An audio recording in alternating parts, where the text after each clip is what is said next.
siya, si Juan, si Ah. Isabel. Anak din niyo siya? Apo.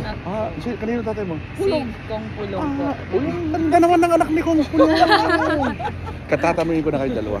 Ma'am, ano talaga yung kalusugan ni Sir? Okay din siya. Yeah. How is he? He's okay. Ano yung sinasabi ng abogado niya na parang he's not on his right mind? Oo, unfit. Malimutin. Yeah. Yun yung Pero normal nakalagay naman sa- siguro yun as an 80-year-old, di ba ba?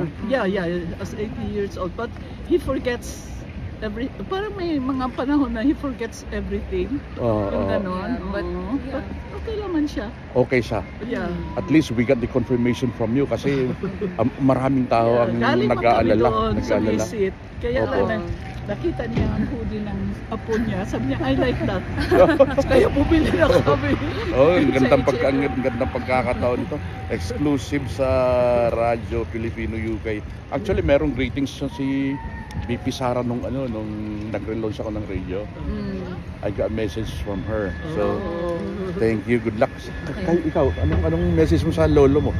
Siyempre, I want him to be strong kasi ang daming nakaantay sa kanya, including us, yung family niya.